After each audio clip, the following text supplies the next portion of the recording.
Hello everyone, welcome to our Let's Play series of Sorcery. This is Colonel RPG as usual, and I'm very happy that you're supposed to join me today because we are in the past, I believe, and we're talking to a lady that, is probably long dead. I hope so anyway, because if she's not long dead, then, she's gonna come back as undead or something terrible. But we're playing Swindlestones, and she bet her dice, which is really nice because we don't have them, apparently.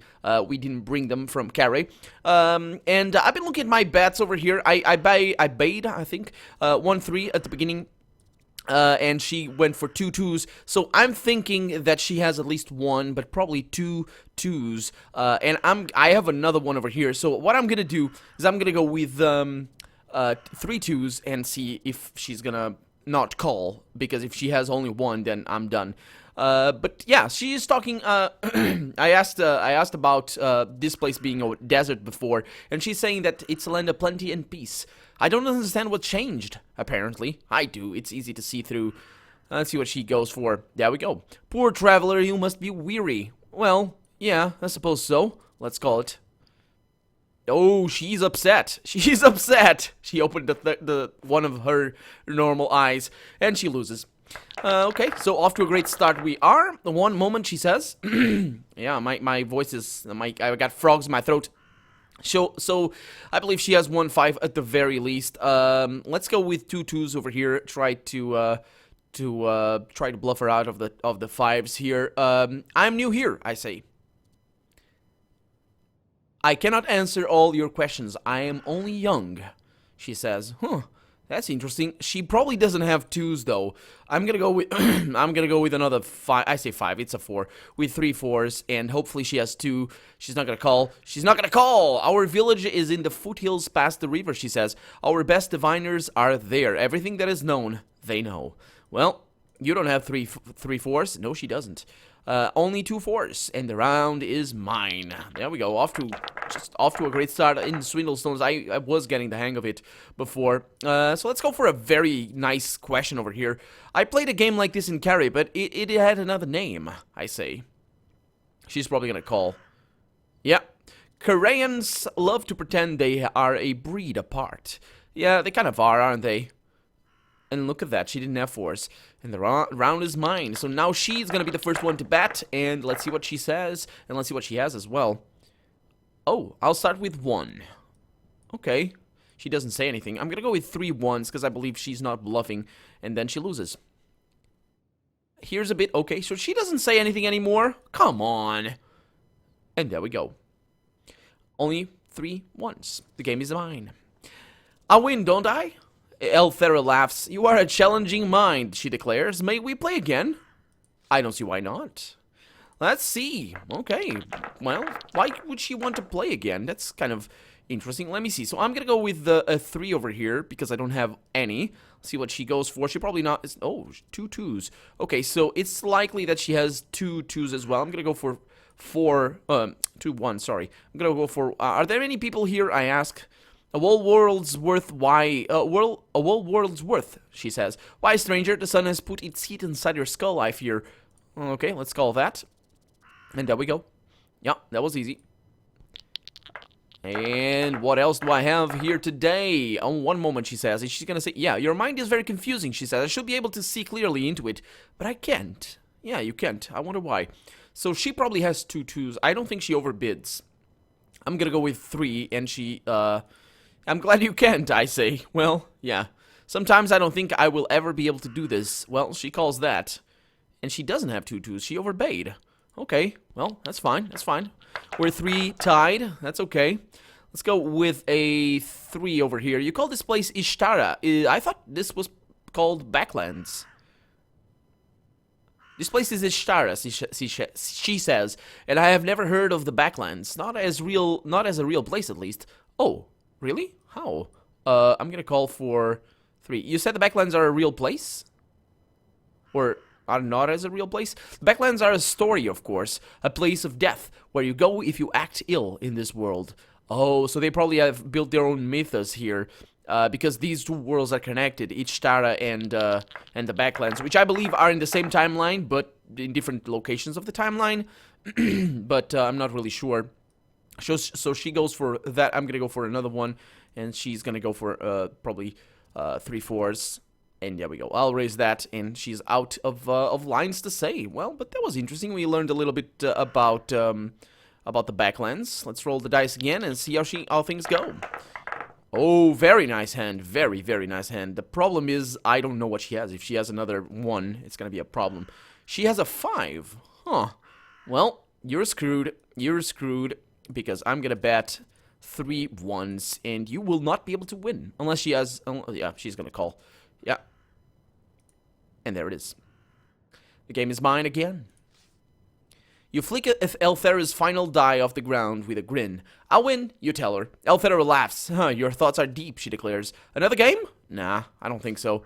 No more, you reply, shaking your head. You are a feeble opponent. Oh, she nods, gathering up the dice. She drops them into your palm. Here, take these, she declares. You will have better use of them than I foresee as much. Okay, I'll take them. You drop the dice into your pack without another word. She nods and gets to her feet. I must be going, she says. Travel well. Come and visit me if you will. She waves in the direction of the cliff you came down when you entered the backlands, but quite why is not clear. Then she hurries away. You turn your attention back to the landscape. Yeah, we're going back there if the game allows me. Otherwise, I'm just going to come back the same way, because I believe I need to go this way. But of course, I need to go I don't really know how to get there. The guy, whatever his name is, Resharak or Bresharak or whatever, he said the plane. Should I go to the plane? Actually, I could go to the plane. And then from there, maybe try to make our way over there. Ooh.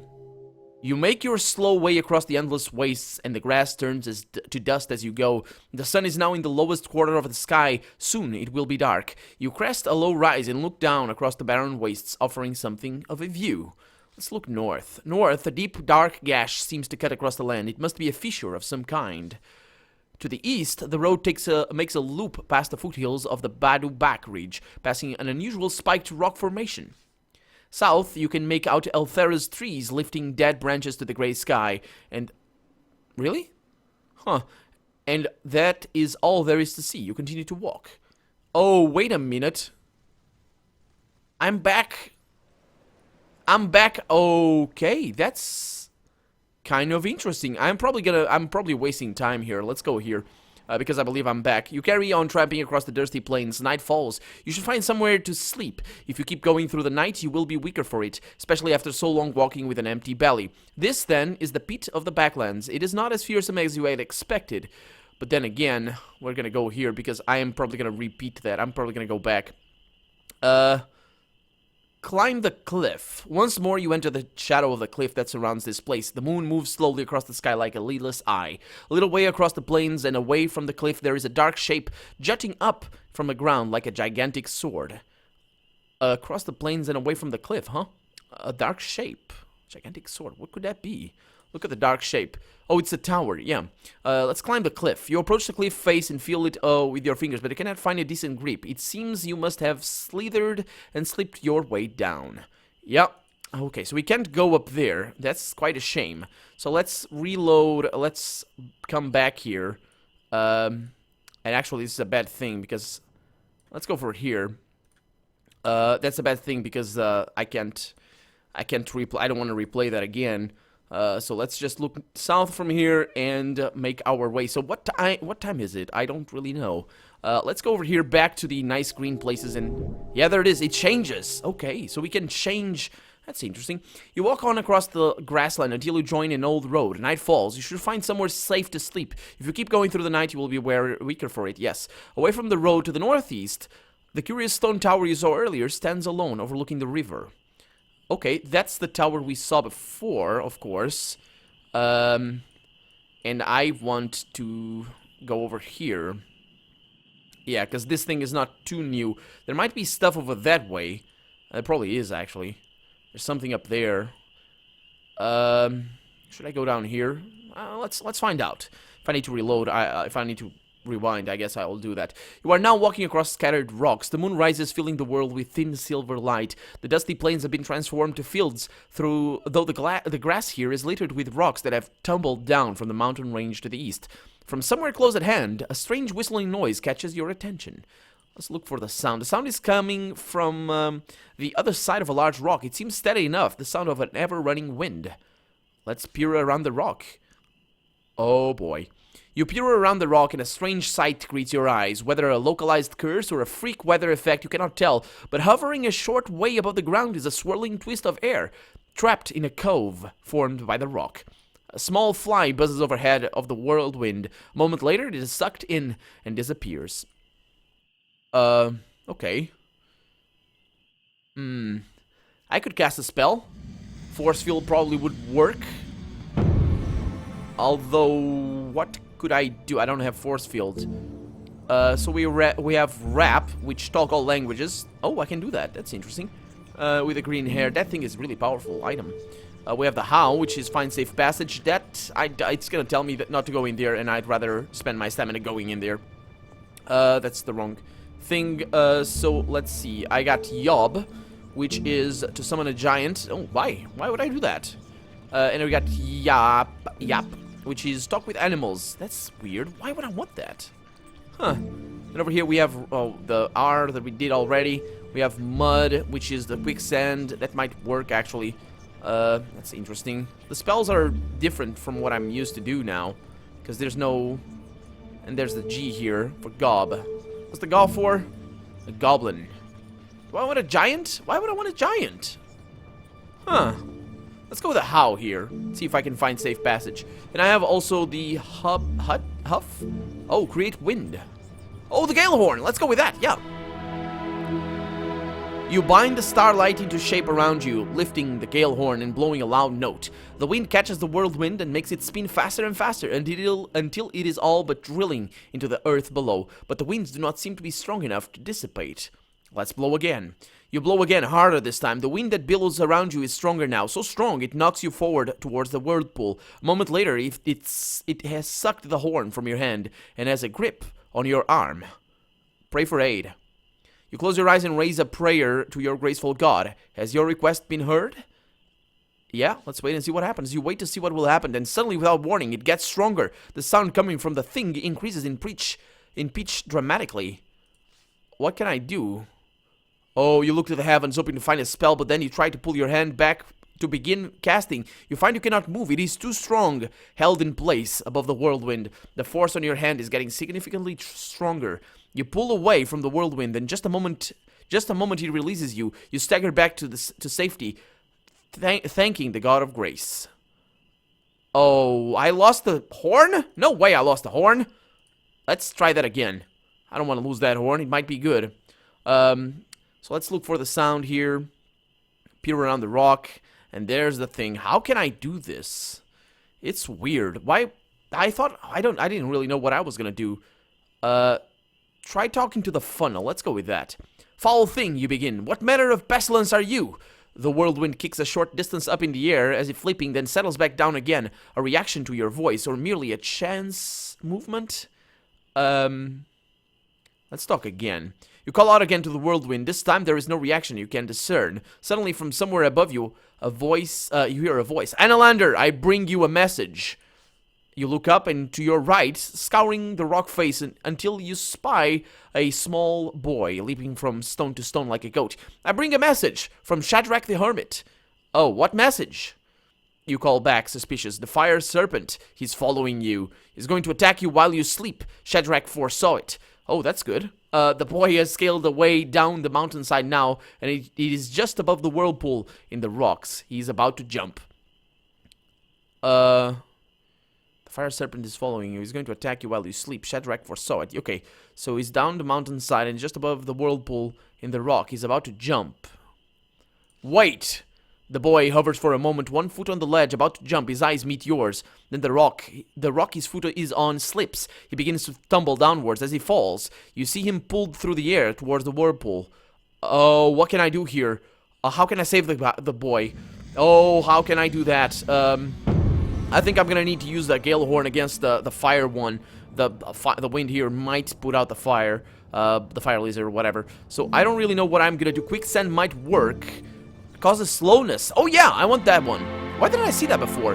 Maybe it wasn't there. You bind the starlight into shape around you, slowing the boy down as he falls, giving you enough time to reach over and pull him out of the path of the whirlwind's force. Thank you, he breathes. What is that thing? I don't know. You answer honestly, but it does not look safe. The boy chuckles, clearly untroubled by how close he came to being sucked into the whirl. Oh, Shadrach told me everything, he says. He checks things off on his fingers as he speaks. The fire serpent doesn't like sand. Oh, okay, that's interesting. The water serpent doesn't like oil. Oh, I should note these, because I think the game is gonna note them down as clues. But yeah, this is gonna be important. So fire, it's sand, and then water. Oh, this is really good. Water, go for oil, which is kind of weird, but yeah. And the moon serpent, oh, we are knowing what they are. The boy racks his brain. Let's see. So, scared of the dark, that wouldn't make much sense. Dislikes the light. Could be. Can only be killed once a month. That sounds weird, but let's go. Dislikes the light. Is scared of fire, the boy replies, remembering. They are strange beasts, these serpents. Okay, so the moon doesn't like fire. Fortunately enough, I have all of those. It should be okay. Anything else? You demand. The boy shrugs. Only good luck. He says you will need it because the Archmage will want to kill you very fast once you reach the walls of Mampang. He pales. I don't think that was part of the message. Oh, don't worry, it's all fine. And with that, he is gone, running away out of sight and into the mists of the plains. Okay, so let me just, I apologize, just adjusting the microphone here a little bit. So I could approach the funnel. The sand is gonna be easy. I got quick sand here. It shouldn't be a problem. Rest here, cast a spell. The thing is, I can't really do anything. Resting here might be a bad thing. I'm gonna need to find a place to sleep. So I'm thinking that maybe, maybe something is gonna allow me to put that thing away, but we were not given any clues as to what the wind is for. Talk with animals. This is let's go with a yap here because we can. Let's see what happens. Grabbing the wig from your back, you pull it onto your head and weave your spell. Then you attempt to talk to the whirlpool, but you get no response, and the whistling sound from within is unchanged. Oh, I see what you mean. It's the talk all languages. It's the talk all languages. Yeah, that's why. It's not an animal. It's the rag or rap. There it is. It's an air elemental. I kind of figured it would be because it does look like one a little bit. Pulling out the green wig, you put it on and cast a spell. Then you attempt to talk to the whirlpool, but you get no response. Okay, that's actually So if it's an air elemental, what is air afraid of? I have not played enough Pokemon to know what that how that goes. So we got Gob. The only thing I could really cast here would be mud, because I have a few pouches of sand. That said, I kind of don't want to do that because I might need it later. So I don't really know what I want to do. How would it be the giant? How would it be this one, goblin or a giant? It's kind of weird. Huff? No, this doesn't work. But what about the how? Find safe passage. Did I do this before? You weave the enchantment and a familiar calm voice begins to speak to you. It tells you that the whirlwind is a rare thing, a place with only one direction. It can be entered, but it cannot be exited and is best avoided. Then the voice fades. A rare thing is best avoided. Okay, let's move on. You move away from the whirlwind, whatever it is, it's probably best left unexplored. The path leads in two directions from here. Okay, so I want to sleep. That said, I think I want to go back here and I will sleep in the cave if I can. And it's now in the middle of the night. You make your way over the grass-covered rocks and boulders, following the trail where you can, and scrambling the rest of the way. Once again, you see the distinctive fishtail rock sticking up from the earth. Yeah, that's the fishtail right there. That's why it didn't look like one before. But there is no sign of Shadrach the Hermit. The fire outside the cave has burned down to black embers. Let's rest in the cave. You make your way inside to the cave and find a dark and safe corner. Laying your back down on the rocks, you try to settle despite the cold. You have eaten nothing today. And I can eat something here. Let's go right ahead. Although I probably didn't need that. Taking some of your provision. Actually, I really didn't need that. Let's not. No. Go wait. No. Shut up. Fishtail rock. Yeah, there we go. Well, no, that's not what I want. I want this thing over here. Fishtail. Oh, look at that. You can see the There it is. So let's rest in the cave. Let's not eat anything. I shall be fine. I could drink Blimberry. Let's just close my eyes and see. You lie back and try to forget your troubles. You are protected here, and your rest is untroubled by dreams. Sleep will not kill you if you have not eaten. Yeah, thank you very much. And there it is. Day 2, you match the track, the Hermit. When morning comes, you step back into the plain, empty plain.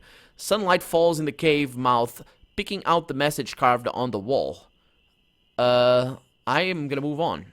You stride on. Okay, so I can really go down here. So let's go down here and try to go this way. I have no idea where the fire serpent is, but hopefully it will come for me. You pick your way carefully over the rocks to the edge of a road. The air moves a little, still icy but fresh. The east-west road in the mountains branches north here. In the elbow of the junction is a small stone idol.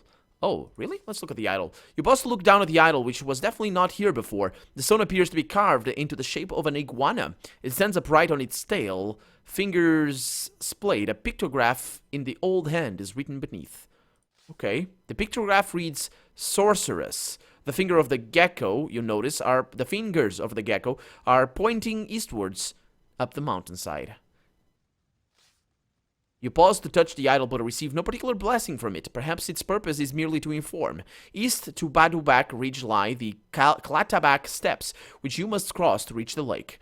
Okay, we're going east, although this might actually be a terrible choice. I would think that, actually, I have no idea where we're going. Wait a minute, I'm seeing things.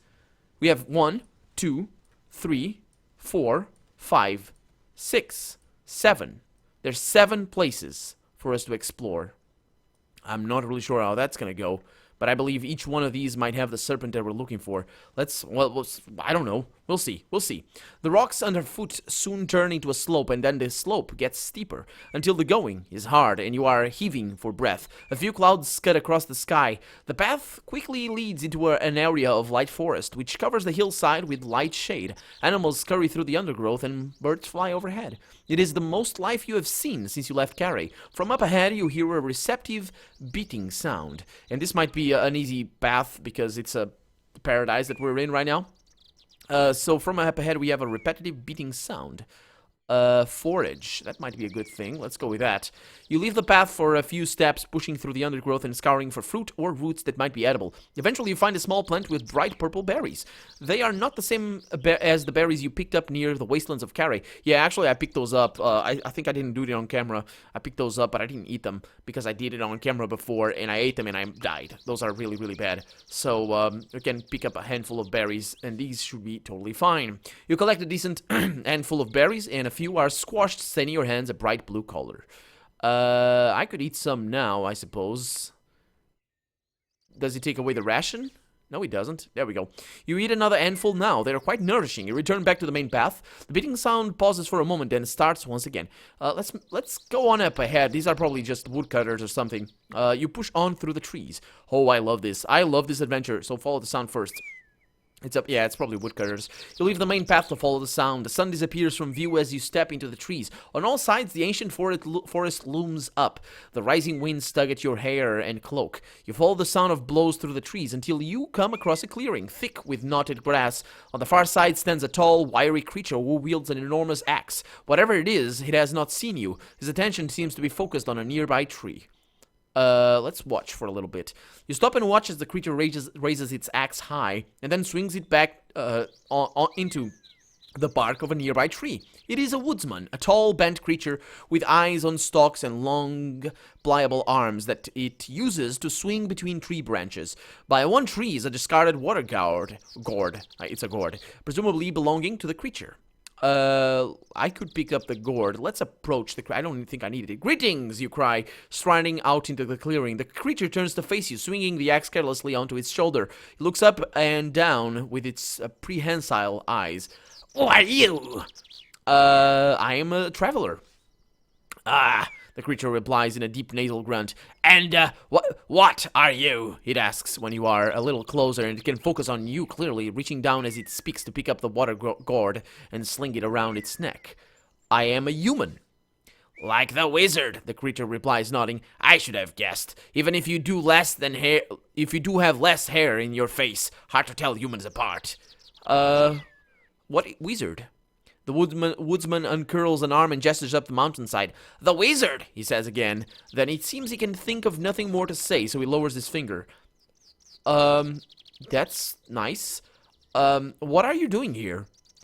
The creature regards the tree stump next to it. I was cutting down a tree, it replies. That's what I was doing. The woodsman points at the blue-stained hands with a claw. I see you've been grubbing in the berries. You know they're poison, don't you? Are they? No, they're not, he replies, shaking his head. Then he cracks a smile. Everything will kill you in the end. Yeah, I suppose. That's a fine gourd you have. The creature shrugs. If you like gourds, he replies. I have about 22. Oh, an impressive collection. Your kind is easily impressed, the woodsman replies matter-of-factly. Yeah, I would like to have one, though. But apparently I can't have one now. Why? I want to have one! How long ago have... yeah, well, I don't have a... But I want that. I want to ask that. Let's try that again. I really want to ask that. So we can watch as we did before, and we get that. And then we are going to approach the creature. I am going to say I'm a traveler. And I'm going to say I'm a human. And I'm going to say, what wizard? There it is. And I'm going to ask what he's doing. And that's what he did before. And there we go. And that's a fine gourd we have. And there we go. Now we can ask for the... Can I have it, please? And why should I give it to you? It demands. Well, I'm traveling without one. The creature smiles thinly. All right. He tosses it over to you. I have 21. Yep, and we did that. It's a shame I wasn't able to do that the first time. I really thought that I would be able to ask that question, but, well, for some reason I couldn't. But there we go. I don't think that was too cheaty for me, so there we go. So, yeah, tell me about the 7 serpents. The creature frowns. I don't know anything about serpents, it says. I know about beetles.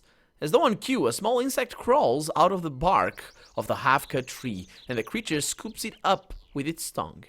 Huh. Okay, what about the wizard?